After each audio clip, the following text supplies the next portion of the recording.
नमस्कार दोस्तों, live line astro channel में आपका स्वागत है। दोस्तों, जैसा कि आपको पता होगा कि गोचर के बारे में बात हो रही थी। ग्रह जो होते हैं वो अपनी राशि अपना भाव जो है चेंज करते हैं, बदलते हैं, गोचर करते हैं। तो उनका 12 भाव में क्या प्रभाव पड़ता है। सबसे पहले तो गोचर का क्या प्रभाव होता है। गोचर करते समय अलग अलग भाव में जाते हैं, तो अलग अलग भावों के हिसाब से शुभ और अशुभ रिजल्ट होता है। इसके अलावा अगर गोचर का आपकी महादशा जिस ग्रह की चल रही है उसका गोचर अगर अच्छे भाव में है तो महादशा बहुत अच्छी जाती है उस समय के लिए, जितने लिमिट में उसका गोचर होगा। और क्योंकि महादशा से आप ये जरूर देखें कि उसका गोचर कहाँ पे है, किस भाव में है। इससे आपको बहुत सफलता या नहीं मिलेगी सफलता, इसके बारे में अच्छी जानकारी मिलेगी और उसमें धन लाभ होगा या नहीं होगा, आर्थिक शारीरिक लाभ या कष्ट होगा, इसके बारे में पता चलेगा। क्योंकि गोचर अगर अच्छा नहीं है, किसी भाव में, गलत भाव में, अशुभ भाव में गोचर हो रहा है तो उसका कहीं ना कहीं असर आपको मिलेगा। क्योंकि महादशा के हिसाब से, जिस ग्रह की महादशा चल रही है उस हिसाब से गोचर को देखना बहुत ज़रूरी होता है। बाकी देखें गोचर कहाँ पे, ग्रहों को देखें गोचर उसका कहाँ पे हो रहा है, उसका रिजल्ट मिलता है, लेकिन उतना नहीं जितना महादशा जिस ग्रह की चल रही होती है उसका मिलता है। तो आज फल दीपिका के गोचर फलाध्याय में श्लोक नंबर 18 में गुरु के गोचर के बारे में बताया गया है। गुरु के गोचर की बात करेंगे, तो आइए जानते हैं। गुरु का गोचर जो होता है 12 भाव में कैसा रहता है।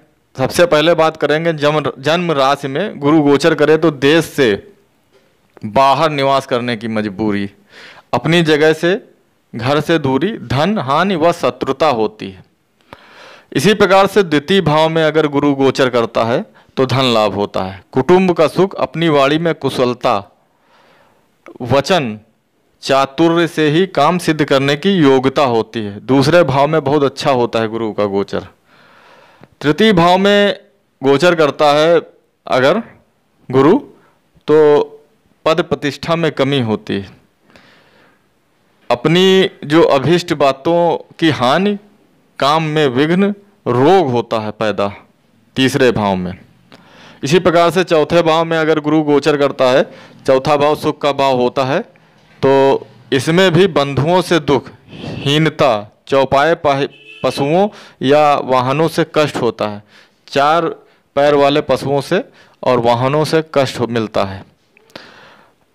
इसी प्रकार फल दीपिका में ही श्लोक नंबर 19 में, गोचर फलाध्याय में श्लोक नंबर 19 में बताया गया है कि बृहस्पति पंचम में गोचर करे तो पुत्र जन्म, सज्जनों से मिलन होता है, राजा की अनुकूलता होती है।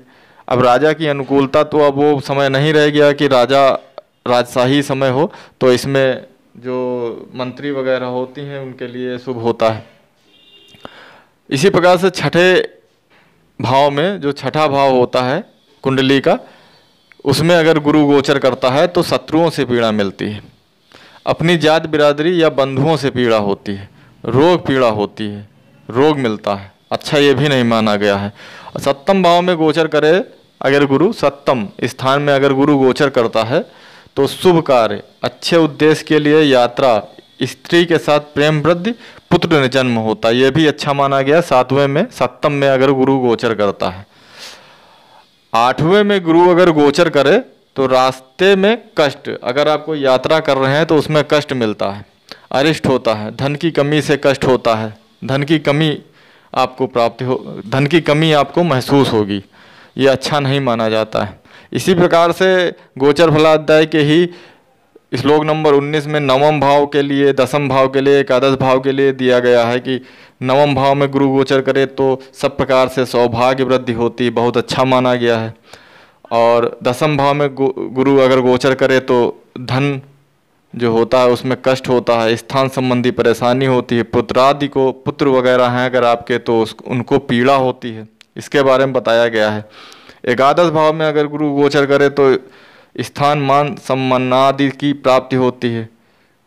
एकादश भाव में अच्छा माना गया है। एकादश भाव 11वां भाव होता है, तो मान सम्मान की प्राप्ति होती है, ये अच्छा माना गया है। इसी प्रकार से अगर द्वादश भाव में गुरु गोचर करता है, 12वें भाव में अगर गुरु गोचर करता है तो दुख धन संबंधी परेशानी बनी रहती है। वैसे भी आप जानते होंगे कि 12वां भाव जो होता है ये व्यय का भाव होता है, इसमें धन संबंधी परेशानी बनी रहेगी गुरु के गोचर में।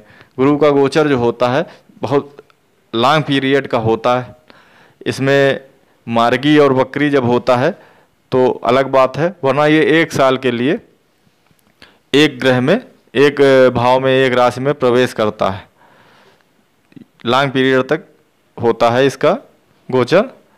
तो दोस्तों आपने जाना कि गुरु के गोचर में 12 भाव में क्या प्रभाव देता है, कैसा प्रभाव देता है। ये कुछ भाव होते हैं जिसमें शुभ होता है, कुछ भाव में अशुभ प्रभाव देता है गुरु का गोचर। लेकिन गुरु ग्रह जो होता है इसका बहुत ज़्यादा महत्व होता है, गुरु ग्रह की बहुत अधिक महत्ता है। इसको आप जरूर देखें, महादशा चल रही तो जरूर देखें, उसके अलावा भी इसका गोचर देखना चाहिए। शनि और गुरु का गोचर को बारीकी से देखना चाहिए, किस भाव में किस समय गोचर कर रहे हैं, क्योंकि गुरु अगर अच्छे हैं, अच्छा गोचर कर रहे हैं तो बहुत कुछ आपको प्रदान कर देते हैं। बुद्धि, ज्ञान और धन की प्राप्ति कराते हैं, संतान की प्राप्ति कराते हैं। गुरु बहुत अच्छे ग्रह माने गए हैं। तो दोस्तों आपने जाना कि कुंडली में अगर 12 भाव में गुरु कहाँ कहाँ पे गोचर कर रहे हैं तो कैसा कैसा प्रभाव देते हैं। अगले वीडियो में फिर एक नए ग्रह के बारे में बात करेंगे, गोचर के बारे में बात करेंगे। अगर आपको ये वीडियो अच्छा लगा हो तो कृपया सब्सक्राइब करें और हमारे चैनल से जुड़ जाएं। तो दोस्तों मिलते हैं अगले वीडियो में, तब तक के लिए नमस्कार, धन्यवाद मित्रों।